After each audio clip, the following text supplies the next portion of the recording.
E aí, pessoal, tudo certo? Você deve ter visto aí, saiu na mídia recentemente, uma estatística relacionada à economia brasileira, que é a relação dívida-PIB. Esse número é muito importante para nós, analistas, e é sobre isso que a gente vai falar nesse vídeo de hoje. Quando você vai ao médico para fazer um exame, um check-up, o médico, em geral, ele pede para você fazer uma série de exames, que com esses exames ele consegue ter uma noção de como está a tua saúde. Esses exames, por exemplo, o exame de sangue, você tem diversos exames atrelados a ele. Todos eles existe aquilo que o pessoal chama de referência. Vou dar um exemplo que acontece comigo, pessoal. A glicose, para ver se você está diabético ou não. A glicose, no exame, quando você atinge o 99, que é o valor limite estabelecido pelos médicos, normalmente tem ali uma luz amarela. Olha, você tem que controlar a sua glicose. Quando a gente está olhando uma economia, nós também precisamos desses exames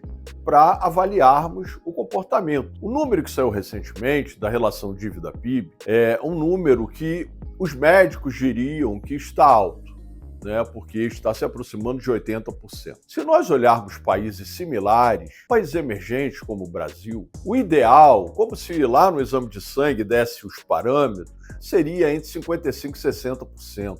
E a gente está ali no 80%. E pior do que isso, pessoal, provavelmente no final do ano, esse número vai estar já chegando em 82. Por que o 82 seria, ou acima de 80, muito perigoso? Porque isso mostra, assim como na sua casa, que o nível de endividamento comparativamente à sua riqueza, ao seu patrimônio, está acima daquilo que o pessoal, em consenso, acredita que é o ok. Agora veja, tem um ponto muito importante aqui, pessoal.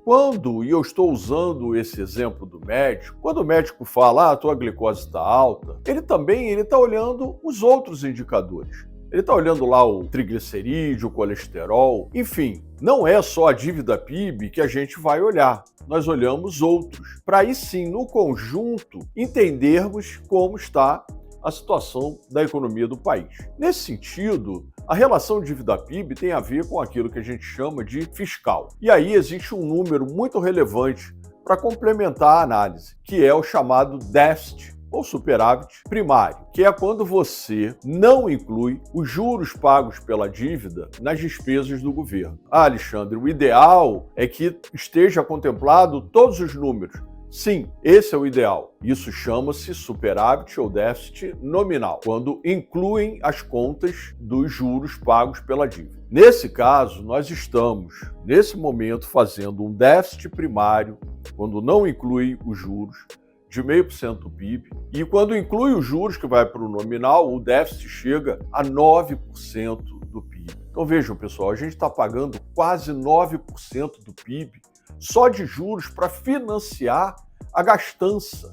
O lado fiscal do Brasil, ele vem sendo uma pedra no sapato há muito tempo e nenhum governo consegue reverter essa análise. Então, o próximo governo, aquele que nós vamos eleger em outubro, vai precisar se debruçar sobre esse problema, porque é efetivamente o maior dos nossos problemas em relação à economia. Queria falar sobre um outro indicador que tem a ver com o lado externo. Esse indicador ele vai analisar a entrada e saída de dólares do país quando a gente está fazendo comércio com o resto do mundo, tanto de mercadorias quanto de serviços. O saldo destas contas a gente chama de transações correntes do balanço de pagamentos. O país, infelizmente, também não tem números muito positivos aqui. Até muito pouco tempo atrás, a gente estava com um déficit de 3% do PIB, que para um país como o nosso também não é confortável. O outro número que eu olho também, acho importante, tem a ver com a quantidade, o estoque de reservas internacionais que o país detém. E aí essas reservas vão estar em dólares, em ouro, em títulos do governo americano.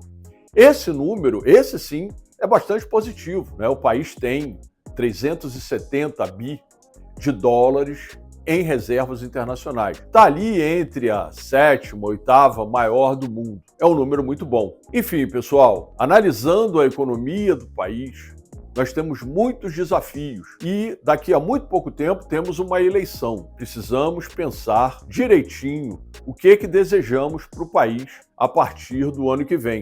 para os nossos filhos e para os nossos netos. Qualquer dúvida que você tenha nesse vídeo ou em outros, chama a gente aqui, pessoal. Forte abraço.